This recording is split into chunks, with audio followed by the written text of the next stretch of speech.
Welcome to the Choice Magazine podcast, Beyond the Page, the official podcast of Choice, the magazine of professional coaching, where we bring you amazing insights and in-depth features you just won't find anywhere else.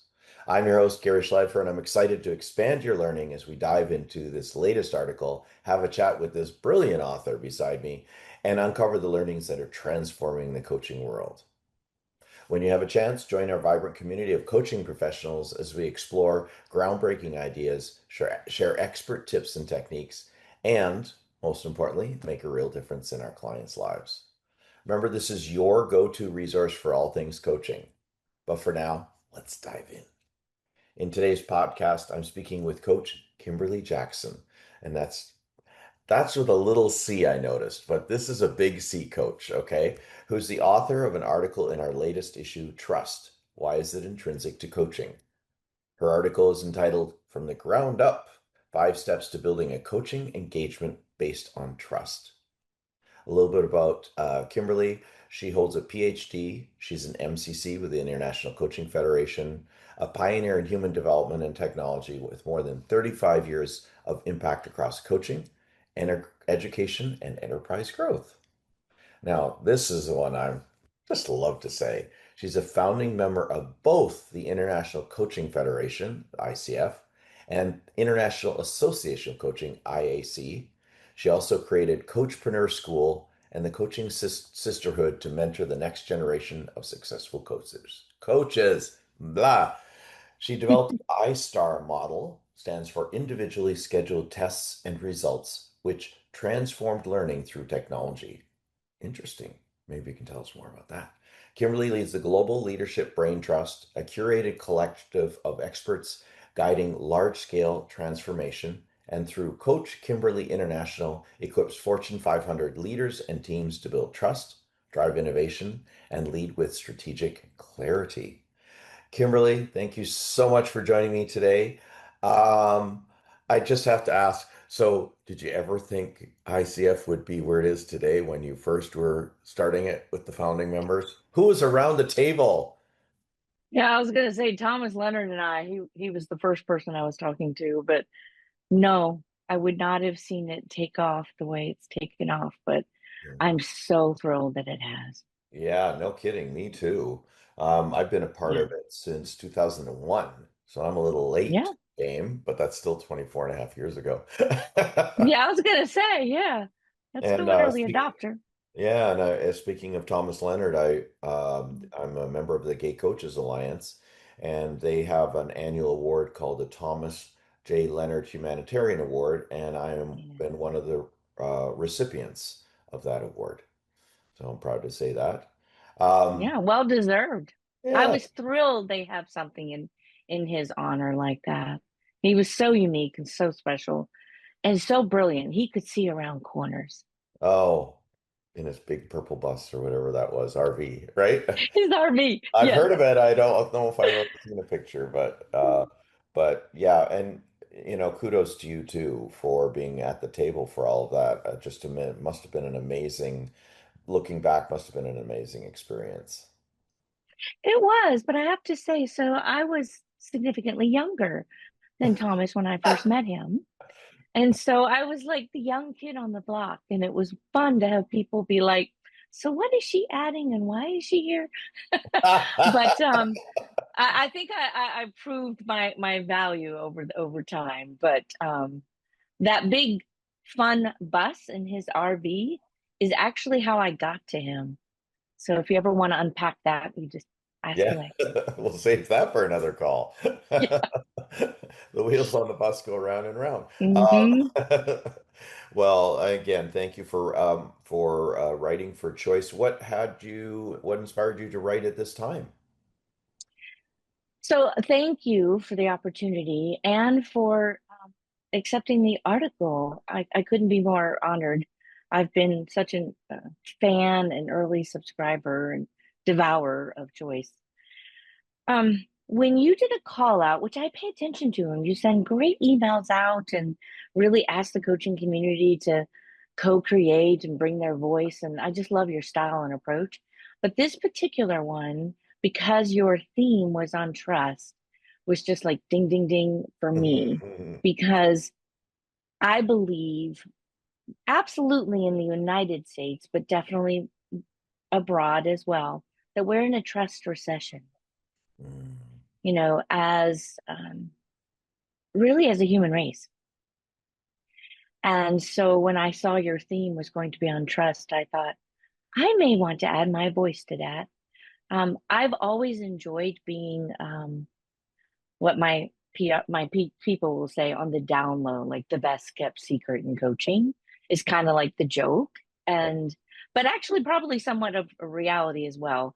And so when I saw that, I said, you know what, I gotta, it's time. I need to add a voice. I have something to say. So Yeah. I really appreciate it. Well, thank you for saying it. So I'm going to ask you first, then I'm going to tell you what I did. But for those that haven't read the article, you list a number of ways. But what are some small ways to show trust in your marketing before anyone ever engages someone as a client? So it's a good question because I think coaches today really struggle with visibility and credibility. They Mm, feel like they either have to do so much on social media or spend money and do sponsored ads. And coaching is a partnership, it's a trusted relationship.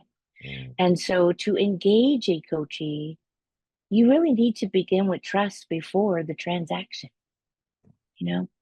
Um, and so it doesn't begin when they sign the contract, it begins long before that in a lot of micro moments. So, a couple of quick examples: teach freely.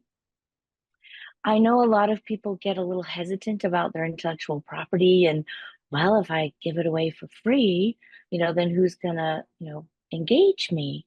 But I think when you share those insights and, not just teasers, and then you put the juice behind a paywall, but like really teach freely. The other is to show your process, like pull back the curtain. How do you think?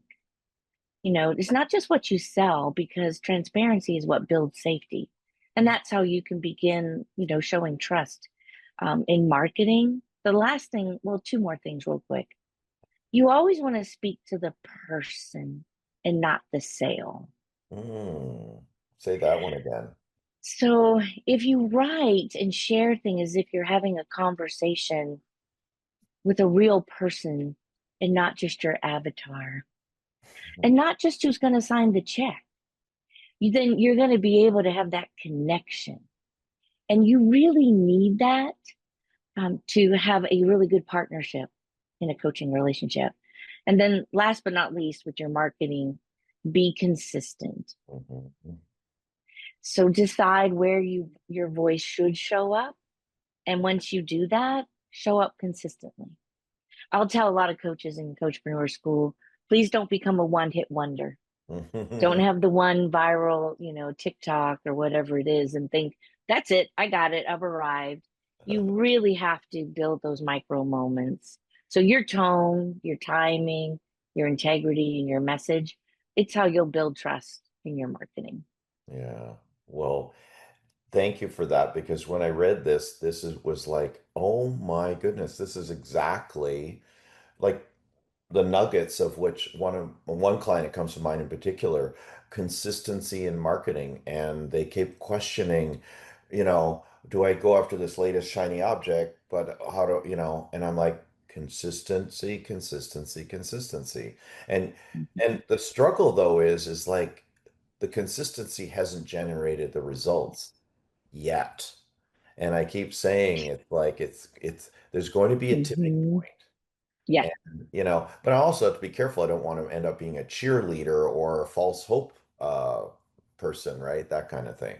But Mhm. um, Kimberly, so big secret. I'm going to tell you. I love this article so much that I am building an AI Coach Gary, and it's built and launched actually. And I was building a new website, and I was writing the copy, and it was all done. And I thought, oh, I think I pretty well got it.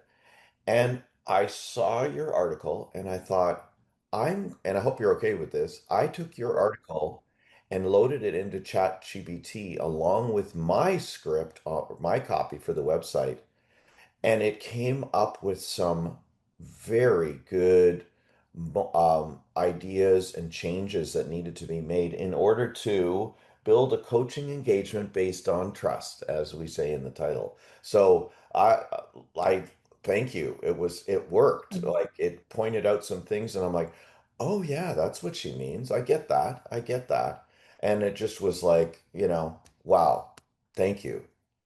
Oh, you're so welcome. And I'm thrilled to hear that. I love AI, and I really can see how it will support coaching and even be a catalyst for coaching, not replace coaching. Right. Well, and that's the thing I'm finding. So to the listeners, check it out for sure, coachgary.com. 14-day free trial. You still have to put in your credit card, just a little service, tiny print. But I really want coaches. Coaches are not necessarily my target audience, but I want coaches to look at it so that they can see and be assured that there's, we're not. It's not replacing. I mean, I kind of promote it like it does, but there's some things it will never 100% pass a PCC marker test because one of the minor subcategories is Mhm. about nuance of things you have to see, like eye Yes, rolls and things like that. So it'll never 100%. yes, But even more than that, there's that presence, empathy that a sentient being can only do. So I'm with you 100%, and I love my A Coach Gary, and it's your opportunity to have a coach in your pocket, so to speak, 24/7. And thanks to you, there's a more element of trust. I'm going to continue to use your article, if that's okay, to on absolutely. email copy and things like that, to just have that as like not just a starting point, but a checkpoint. Well, I love that because Coach Carey, you're a human being there's only one of you, you're unique. There's only so much time in the day. So you cannot possibly be available 24/7 yourself, right? I believe that when you build your AI agent or digital twin Mhm. and it knows your coaching style, your philosophy, your methodology, when you are not available, your coachee can still access your vault of information. And so I think it's fabulous. I'm thrilled you did that. Thank you. Yeah, I am too. It's been fun. It's been a year, two different companies, different teams and stuff like that. But in between doing regular coaching, I was building this other thing. So check it out, coaches. But back to the topic at hand. Mhm. So the issues about trust. Let's go to the dark side. What are the biggest Okay. trust breakers for coaches, and how can we recover from them? Ah, such a good question. So I always say when trust gets shaken, repair, don't retreat. So what Repair, do I mean by don't that? retreat. Okay. Yeah, Yeah. repair, don't retreat. So even the best coaches can have a moment that tests trust. They could have a missed follow up. They might have a rushed session, as much as we don't aim to do that. Mhm. Life is always in session and things happen. And so there's three things that it usually comes down to when you break trust, and that's inconsistency, inattention, and ego.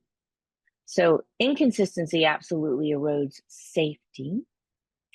So if your timing, your tone, potentially some of your, you know, behaviors, if you fluctuate. So if there's any inconsistency, a client could kind of question, like, so what's real here? Mm, Do they really believe this? Do they believe that? I got this suggestion, So inconsistency is huge to repair if you break trust. And then inattention. So inattention, is when someone feels unseen. mm, And one of the big things, Thomas, Dave, Kim, a bunch of us would say, David, would talk about the goal of coaching. Part of it, when you connect, is your coachee wants to feel seen, heard, and believed. They want that safe space. So you can break trust if you have that inattention. That goes back to presence, right? Which we could spend a lot of time talking about, right? And is a But coming issue of choice, by the way. yeah. Oh, awesome. I love that. So ultimately, if you miss some details, like you were saying a moment ago, those nuances and being able to read body language and, really, that listening beyond words, right? You miss some of those signals, then someone feels like their story wasn't really heard. And if they don't feel heard, can they really trust you to be the partner that's going to guide them to a breakthrough, right? Yeah. And the last, which to me is one of the big ways you can break trust is when your ego sneaks in and a coach can push their own agenda instead of holding space for the client's agenda. I feel like some newer coaches, if they're suffering from like imposter syndrome, in a session, they want to be relatable and almost have the coachee feel like, I hear you, but they keep coming back to their own story to connect Mm. constantly. And while sometimes that's helpful and you need to be relatable, but if you do that so much, I had one coach that I was like going through and listening before she was going for her MCC, and she would talk so much about her journey, other clients that, I felt like, okay, ego just snuck in. Your coachee, where's their story? Yeah. Like they should be the center of attention. So again, if stuff happens. If you break trust, does that mean all is lost? No. But don't retreat, don't panic, just repair. And how do you do that? You want to name it. So I'll give a quick example. You could say, I sense I may have missed the mark here. Can we talk about it? And just opening that up and having your presence come through, you'll repair through listening, empathy, and always recommitting to the partnership. I love it. I love you're singing from the PCC marker songbook there in that last one. Recommit agreements. Keep renewing, reminding the agreement. Yeah. And Mhm. to your point about the new coaches, I still remember when I ever question anything like that, I would reflect back on those times when I'll sit with a client for half an hour, three-quarters of an hour, and if I said 10 words of the whole session, that would have been a lot. And the outcome for the client was, that was the most amazing session ever. And I was just there being present to your point, right? So you never know how it shows up for clients. Yeah, and that psychologically safe container, right? Making that space. The person who's investing in themselves, you're giving them that time and space to Mm. reflect, to share. I love when you're doing that. So there's a recording software out there called Fathom. Some people may have heard it. And in full disclosure, I'm an investor in Fathom. But one of the things I like about it, it will give the percentage of talk time. So the percentage that you're talking and the percentage your coachee or your client is speaking. And it's really what sold me. I mean, it's got a lot of neat things to record and transcribe and all that, but a whole bunch of tools do that. The percentage of talk time, I was like, yeah, coaches need to use this. Yeah. Yeah. And there's an example, perfect example of like an AI augmenting tool that will help Hmm. you see that exactly that percentage of talking. And what's your percentage these days, Kimberly? So I'm trying to keep mine down to 20%. Wow. Yeah, Wow. 20, like a 20/80. Yeah. Yeah. Wow. So I, I'll tell a new, potential coachee, you know, um, part of like philosophy, approach, things like that. I follow the 80/20 rule. mhm. It's Literally. 80% them and 20% me. Yeah. Even though a partnership is 50/50, right? Well, that's a different thing. Yeah. Um, It's interesting. You remind me of us, and interestingly, a client told me this. WAIT. Why am I talking? I'll Mhm. catch myself. I'll write it because I keep a few notes for clients. I try not to get too distracted, but I'll write that down as my jotting reminder. And it's like, oh, Gary, shut up. I'll have to find this picture if I can and send it to you. So Thomas Leonard and I, really early on, like in the early 90s, 92, I think, we would do a lot of conference calls, right? You didn't have any of this fun stuff. We'd get on a conference line and we'd all have post-it notes we'd stick around the big phone. And those post-it notes would keep us on whatever proficiency we were trying to develop. Because that, we had 45 proficiencies, 15 for each level: ACC, PCC, MCC. So it was a lot more back then, right? But we used to do the sticky notes, and when we would do role play and practice coaching, and sometimes if we met in person, we'd still all have our sticky notes out, and Thomas would be like, take a sticky note and stick it on someone's forehead and be like, Dun. Like, no. So there's Um, a lot of fun back then, but yeah. yeah. Well, there's still fun in coaching now. So many great Oh communities. yeah, Yeah, so yeah, thank you. I want to go back to the article. yes. You have five different categories in here: attracting, first impressions matter; onboarding, setting the stage for trust; partnering, doing the real work; offboarding, ending well matters; and nurturing, keep the connection alive. What's the weakest link for coaches? Offboarding. Yeah. Oh, really? Tell me more. So I think they underestimate the power of offboarding. I think most coaches know, like, this is how you're wrapping up an engagement, but I think they miss a couple valuable things. So when you are offboarding and you acknowledge that journey, like, you're going to celebrate their growth, you're going to name some of those turning points, you'll reflect on the shifts that maybe they haven't even seen. But and that most coaches, I think, do. There's two things that I think that they really miss. But now I've seen it showing up more and more and more since we started teaching it about 10 years ago, which is to transfer ownership, because growth never stops. So how do you transfer ownership? It's when we develop what we call the way forward plan. And you'll see that show up more and more. And so when you create a way forward plan, you're really empowering your coachee to sustain progress without you.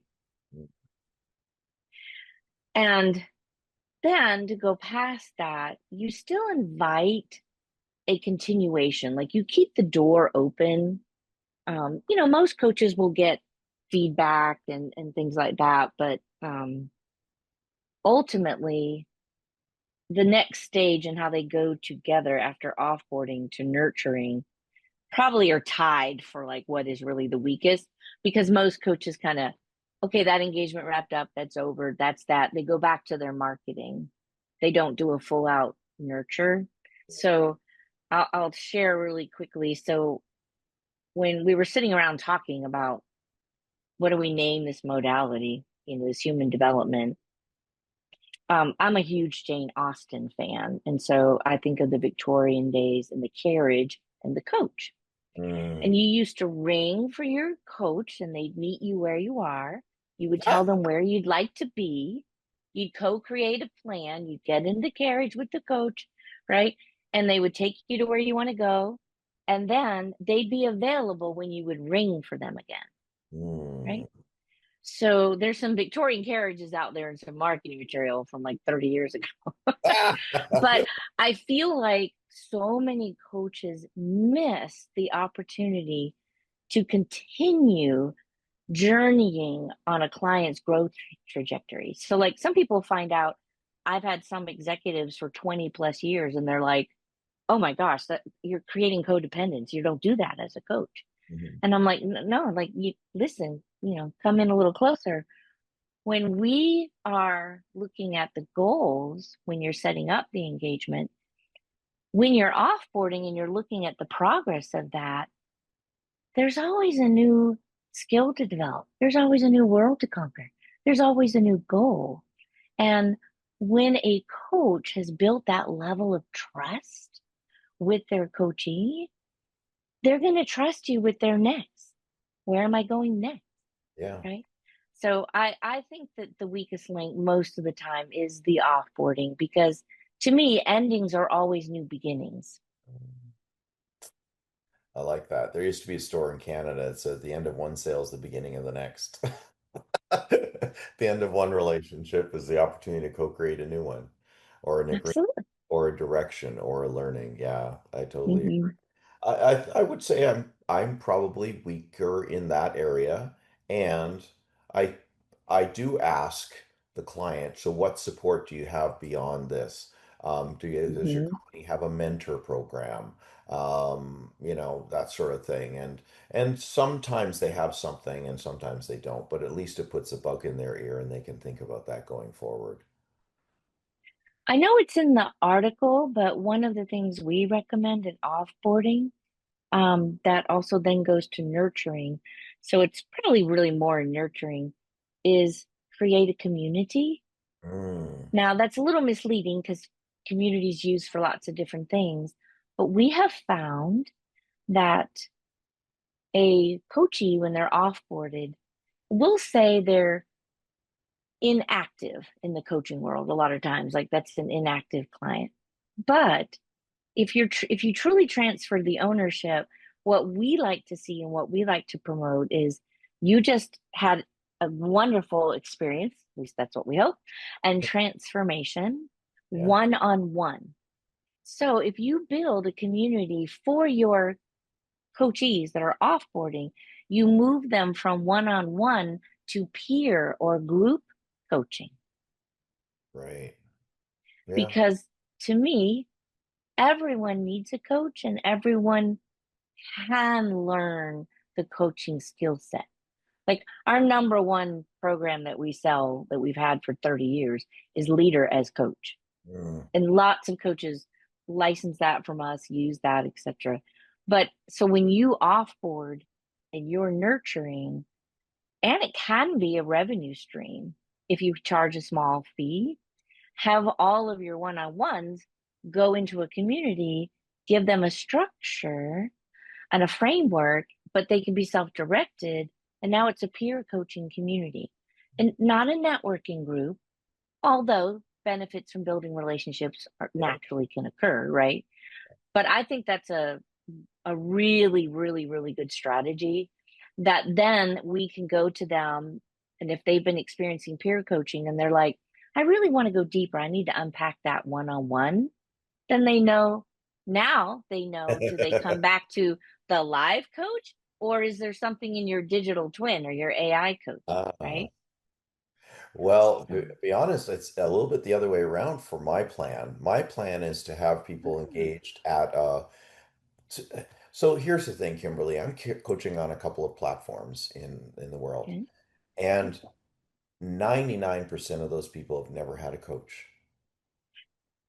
So if they can only have a coach because their company provided it or it's too expensive, my AI coach Gary is a great way to have the experience of coaching. And to Yes. your point, I'm looking for common patterns in their conversations because I'll have access to their Yes. transcripts confidentially. And I'll Yep. look for patterns and I will be hosting a monthly group coaching call as a bonus to the program for them to come to a community and talk live with peers or me on the topic that seems to be resonating with them. And then Oh, to that's your point, brilliant. and then to your Mhm. point, sorry, just to finish the end of your point, Yeah. then if they want to go one-on-one with me, I have an offering for that as well. So it's a build upwards. And a lot of Hmm. coaches I know are doing it the way you just said, where it's they have a coach to be there in between the one-on-one. So they've hired him for one-on-one, and then they also get an AI coach, an agent, as you will. So, Yeah, I think you can go both ways. So when we look at the 5 stages, we call it the coachpreneur flywheel. And this is what we teach in coachpreneur school. There's a reason why the first stage and the fifth stage everything is color coded, and they're both shades of pink because pink was always our color code for marketing or client attraction, right? I believe once you have a flywheel in motion, it will stay in motion. So Mm, whether they come in one on one and they exit group and AI, or they come in AI group and exit to a one on one, I think once you get like I remember, my physical trainer saying, "Hey, a body in motion stays in motion." So for listeners, I just joined the senior center in my community. So a body in motion stays in motion. So it's the same thing. A coach in motion, a practice that's moving in emotion will always stay in motion. And that's really where that flywheel is so important wow. because it really doesn't matter that entry point because ultimately in coaching, if you know the pains and the gains that they are seeking, you're going to meet them where they are. If they're sitting quietly alone on a park bench and your little carriage comes up, or they were hanging out at a big party with hundreds of people and your carriage came up, right? You're meeting your coachee where they are. Right. One of the tenets of coaching, meeting them where they are. So ring that bell and get your coach arrive by carriage, or is that the right way to say it? Jane Austen. I love it. Oh my goodness, Kimberly, I could talk with you all day long about this, but unfortunately, it's time to start heading down the end of our call. What would you like our audience to do as a result of the article and this conversation? Well, some obvious things would be subscribe to the podcast Beyond the Page. And if they're not subscribing and reading choice, to do that as well. But I also, like I said earlier, Gary, and not to end on a somber note, so I'll try to be more inspirational and motivational, but we are in a trust recession. Mhm. People are struggling, right? And not just post COVID, although that brought about some things with mental health and burnout and where are people, right? When you slow down long enough and you're like, oh, here's reality, right? Yeah, Instead of right. staying on a hamster wheel. So I would recommend, because of where we are, I think coaches need to step up, speak up, stand up, like really lean in, be bold, and have a voice, shift culture, get us back to not the can we eliminate discord altogether? Maybe not, but we could close that chasm and that great divide, especially with coaches supporting the conversations that some people are afraid to have. Yeah, that's very inspirational. Thank you. Kimberly, what's the best way for people to reach you if they want to get in touch with you? I think LinkedIn's probably the best platform, and my handle is Coach Kimberly. Coach So when Kimberly. you go on linkedin.com/Coach Kimberly, I'll be easy to find. I'm Yeah, also a bright redhead. So if you see more than one Kimberly Jackson, I think I'm the only redhead. there we go. I'm fortunate because it's Gary with two R's, and that's pretty rare. So thank you so much for joining us for this Beyond the Page episode, Kimberly. Thank you for having me. That's it for this episode of Beyond the Page. For more episodes, please subscribe via your favorite podcast app, most likely the one that got you here. If you're not a subscriber to Choice Magazine and you're watching this video, you can sign up for your free digital issue by scanning the QR code in the top right-hand corner of our screen. Or if you're listening, go to choice-online.com and click the Sign Up Now button. I'm Gary Schleifer. Enjoy the journey of mastery.